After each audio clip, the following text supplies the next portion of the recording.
한 절이니까요. 네, 제가 가지고 있는 성경책으로는 신약 23쪽에 있습니다. 다 찾으셨나요? 네, 우리 한 목소리로 함께 읽도록 하겠습니다. 시작. 천국은 마치 밭에 감추인 보화와 같으니 사람이 이를 발견한 후 숨겨두고 기뻐하며 돌아가서 자기의 소유를 다 팔아 그 밭을 사느니라.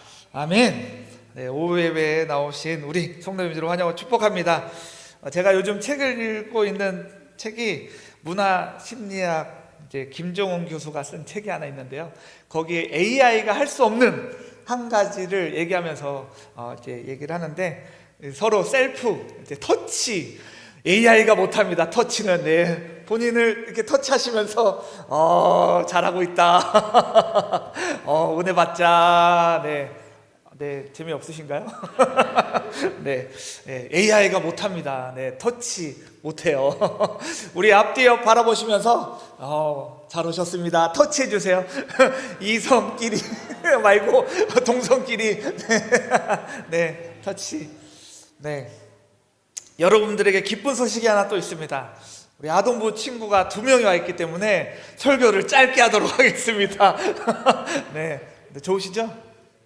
네, 안 좋으신가요? 네.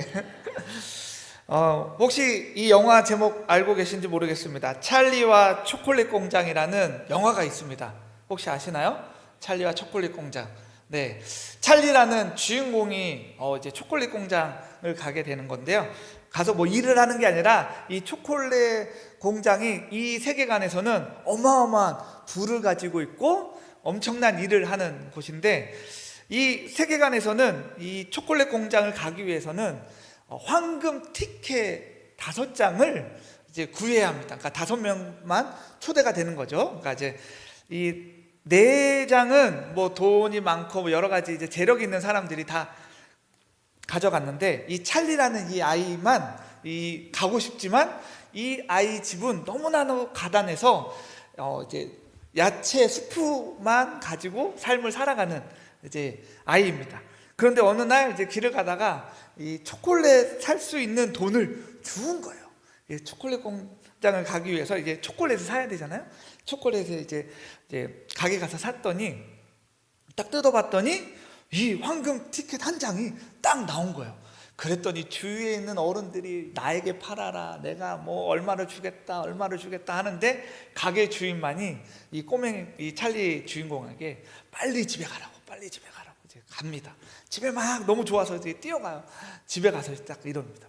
내가 황금 티켓을 나왔는데 이걸 돈을 바꾸면 우리가 좀 넉넉하게 좀 지낼 수 있다라고 이렇게 얘기를 합니다. 그랬더니 거기에 나와 있던 할아버지가 이런 대사를 합니다. 제가 읽어드릴게요. 이 할아버지가 이게 손주에게 얘기하는 거죠. 세상에 돈은 아주 많아. 매일 찍어내거든. 하지만 그 티켓은 단 5장 뿐이란다. 그런 것을 흔해 빠진 돈과 바꾸는 것은 바보뿐이지. 너 바보냐? 손주한테 얘기하는 거야. 너 바보냐? 뭐요? 이 세계, 그러니까 지금 이 나라, 우리가 지금 몇십억이죠? 70억? 80억 되는 인구 중에 5장밖에 없는 그 황금 티켓을 흔해 빠진 돈과 바꾸는 바보는 없어. 너 바보냐? 라고 물어보는 겁니다. 자, 그렇다면 이제 역으로, 우리에게 손에 쥐고 있는 이 예수 그리스도와 천국 복음이라는 티켓은 뭐요? 매일 찍어내는 세상의 돈다발과 감히 비교할 수 없는 절대적인 가치를 지니고 있다라는 것입니다.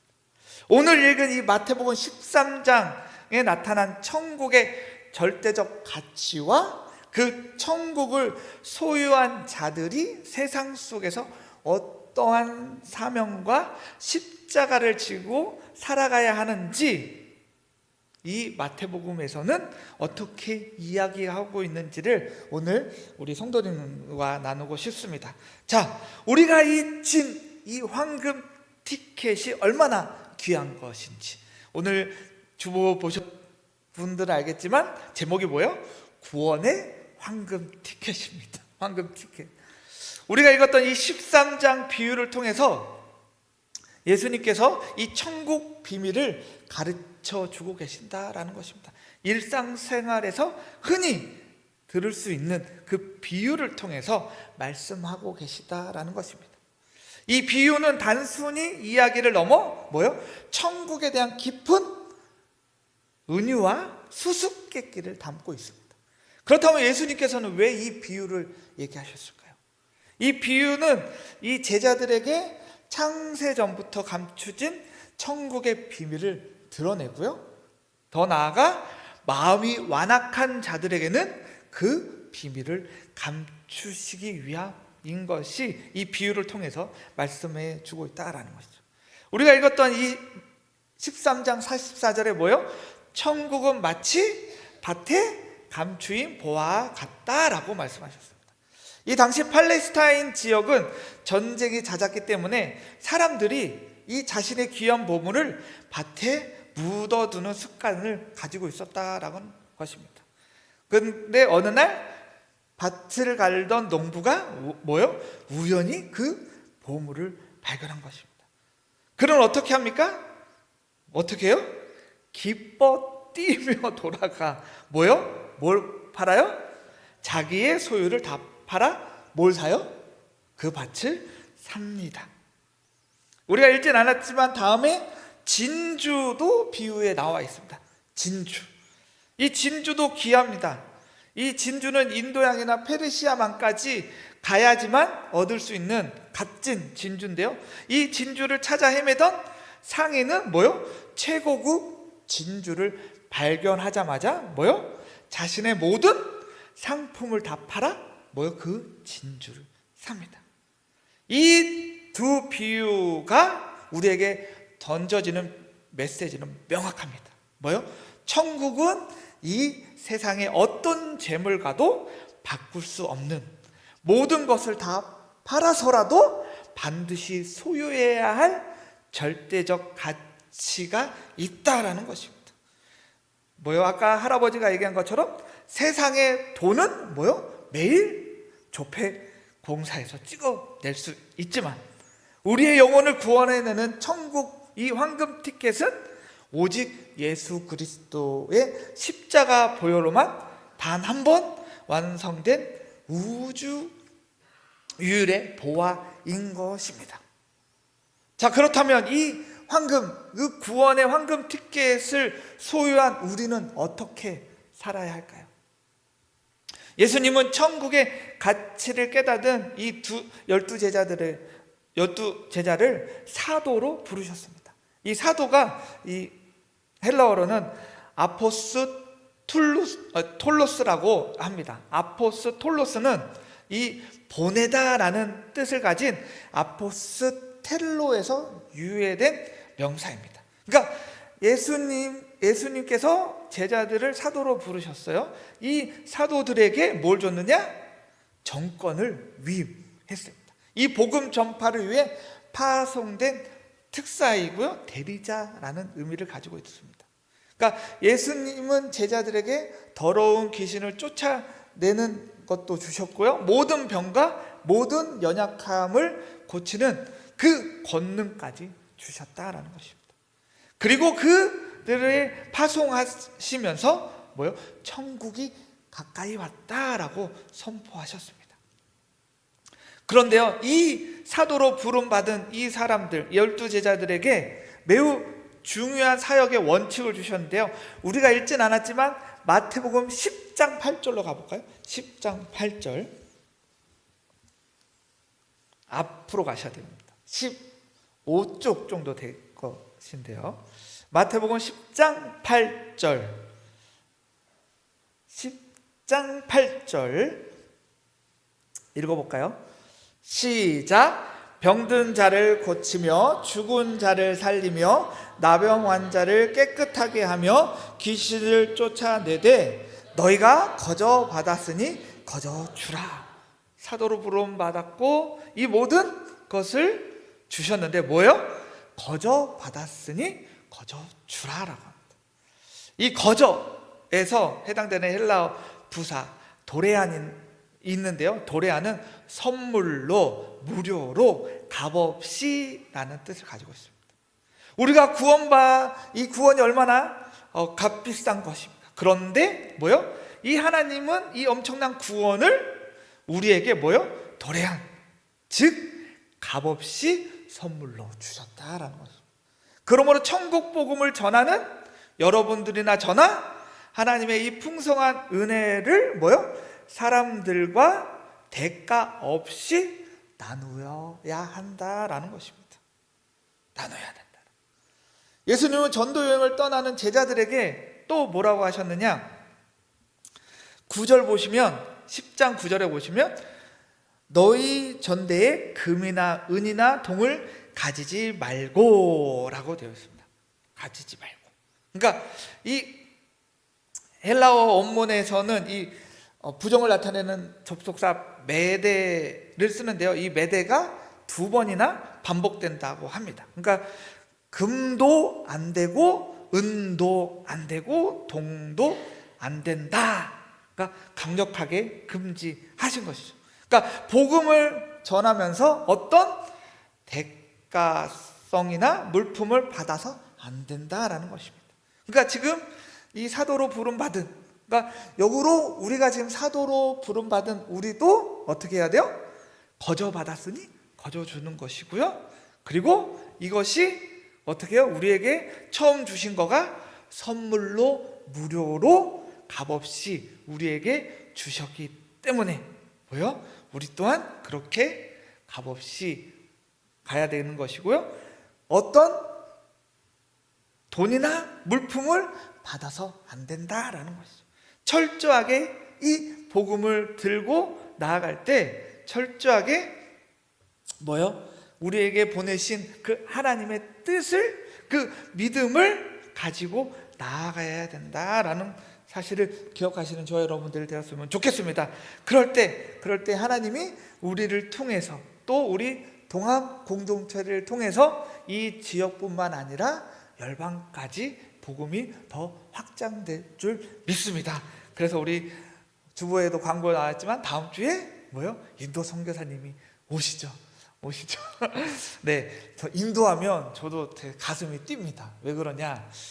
제가 인도로 한 3주 정도 단기 선교로 나간 적이 있습니다. 아주 젊었을 때, 지금 말고요. 아주 젊었을 때 모르는 사람 5명이서, 저 포함 6명이서 북인도로 이제 복음을 들고 나아갔죠. 그러니까 여러 가지 준비도 했고요. 여러 가지 이제 주의사항도 들었습니다.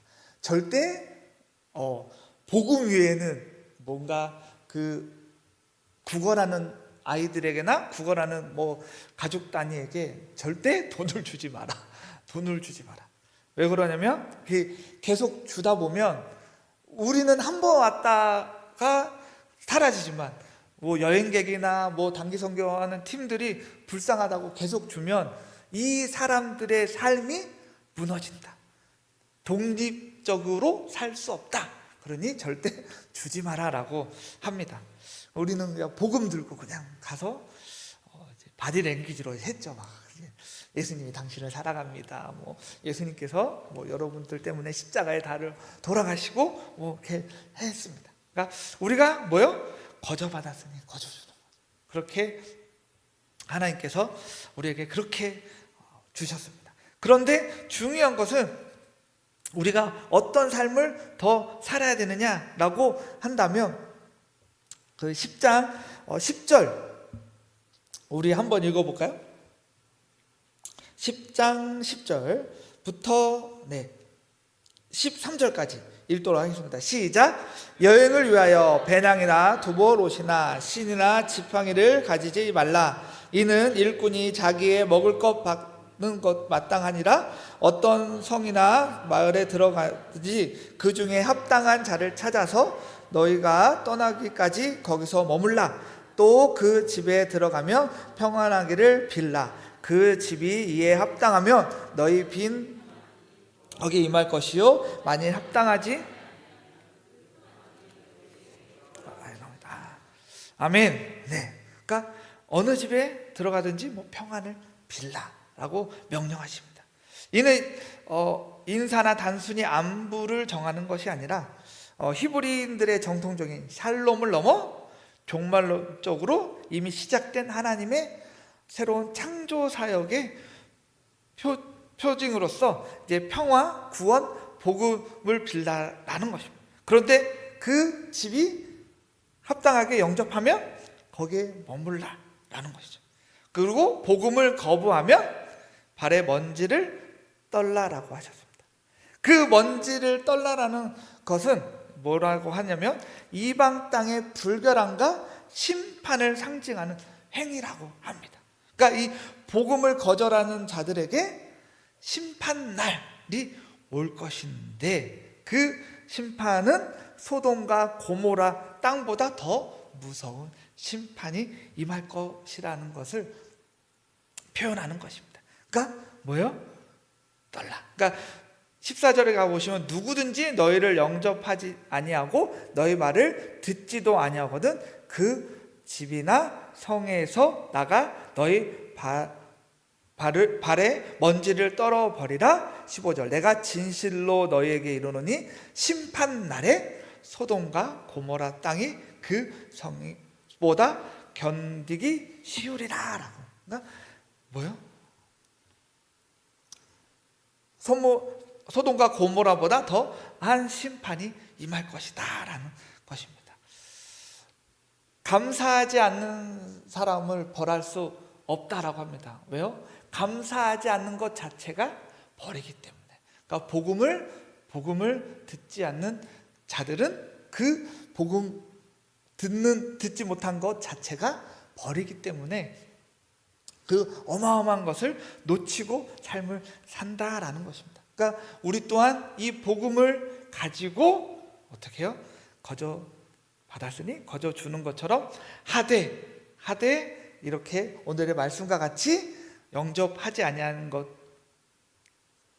아니하고 너희 말을 듣지 아니한 그 집에나 성에서 나가 너희 발의 먼지를 떨어버리라 라고 하는 것처럼 우리 또한 그렇게 할 줄 믿습니다. 저 또한 이제 북인도에서 선교하면서도 이제 복음을 전하려면 이제 현지인들을 만나야 되잖아요. 현지인들 만나서 이런저런 막 이제 바디랭귀지를 하고 또 영어 또 잘하는 또 형제가 있어가지고 또 영어로 또 이제 얘기를 하는데 가면 이슬람권이기 때문에 이게 복음 전하는 거가 쉽지만은 않습니다. 그래서 이제 가면 이제 저희를 이제 뭐라 그럴까 이제 잘 받아주는 집에서는 뭐 한두 시간, 뭐 3-4시간 계속 얘기를 합니다. 이렇게 초대해 주셔서 감사합니다. 뭐 우리는 뭐 어디서 왔고 저로 왔고 그런데 우리는 복음을 들고 왔습니다. 이 집에 복음이 임하기를 원합니다라고 하면서 이제 계속 교제를 합니다. 그러면 그렇게 교제를 하고 나면 어떻게 하느냐 이제 또 보내기가 이게 외국인이다 보니까 이제 미안하다 보니까 이제 저녁 먹고 가라고 저녁 먹고 가라고 저녁 차려주고 할 거니까 저녁 먹고 가라고 하면서 이제 또 저녁까지 먹고 이렇게 또 헤어진 이렇게 합니다. 다음 또 이제 사역지가 있으니까 이제 하면서 이제 하는데 어찌 됐든 그들이 뭐 외국인이라는 어떤 사람을 이제 그냥 초대해서 이제 밥을 먹여준 거 수도 있습니다. 하지만 저는 어떻게 해요? 끝까지 예수 그리스도 예수님 믿으세요. 예수님 믿으세요. 우리 거짓을 믿는 것이 아니라 예수 그리스도를 믿으세요라고 합니다. 그만큼 복음 전하는 거가 쉽지만은 않습니다. 그러니까 우리 또한 뭐 지금 현재 살고 있는 우리 또한 그렇게 복음을 전하는 거가 쉽지만은 않은 시대를 살고 있습니다. 하지만 뭐요? 우리는 값진 구원의 황금 티켓을 가진 자들입니다. 그것을 전해야 되잖아요. 우리만 들어가는 것이 아니라 우리 이웃에게 또 믿지 않는 가정에서 이 복음을 전하시는 저와 여러분들 되었으면 좋겠습니다. 그래서 천국은 마치 밭에 감추인 보화 같으니 사람이 이를 발견한 후에 숨겨두고 기뻐하며 돌아가서 자기 소유를 다 팔아 그 밭에 두니라 라고 합니다. 그러기 위해서는 우리가 그 십자가의 길을 걸어갈 줄 믿습니다. 그래서 그 어렵고 힘든 그 십자가의 길, 우리가 먼저 구원받은 자로서 그 길을 걸어가는데 힘들고 어려울 줄 믿습니다. 하지만 뭐요? 우리를 보내는 분이 누구십니까? 우리 하나님이시잖아요. 이 모든 세상 만물을 창조하신 그 하나님이 우리를 보내주셨습니다. 그 하나님이 우리를 통해서 놀라운 역사를 나가실 줄 믿습니다. 그래서 우리가 끝까지 이 구원을 붙들고 삶을 살아가시기 바랍니다. 그래서 예수님께서 이 비유를 통해서 우리에게 말씀하셨지만 이 비유를 우리는 알고 있잖아요. 이 비유에 깨닫은 제자들에게도 그렇게 하나님의 말씀을 전해라 라고 하신 것처럼 우리에게도 끝까지 얘기하고 계신 줄 믿습니다. 그래서 우리의 신앙을 비웃고 조롱하는 자들도 있잖아요. 하지만 우리는 알기에 그 복음이 얼마나 소중하고 중요한 걸 알기에 우리는 그걸 붙들고 나아갈 줄 믿습니다. 그래서 마지막으로 우리 그 할아버지가 얘기한 것처럼 영적인 어떻게 해석, 우리 그리스도인들에게 좀 어떻게 해석을 해볼까 바꿔봤습니다. 읽어드릴게요. 세상의 돈과 쾌락은 매일매일 찍어내는 휴지 조각과 같다. 그러나 내 손에 들린 구원의 티켓, 십자가의 복음은 전 우주를 주고도 살 수 없는 유일한 보화란다. 이 보화를 흔해 빠진 세상의 가치와 바꾸는 바보가 되지 말라. 바꾸지 마시기 바랍니다. 네, 흔해 빠진, 그리고 뭐요? 흔해 빠진 돈으로 그렇게 바꾸는 바보가 되지 맙시다. 그러면서 그 환난과 핍박이 몰려와도 가족과 세상이 우리를 미워하고 등 돌릴지라도 이 티켓을 꼭 붙들고 그리고 전하는 저와 여러분들 되기를 소망합니다.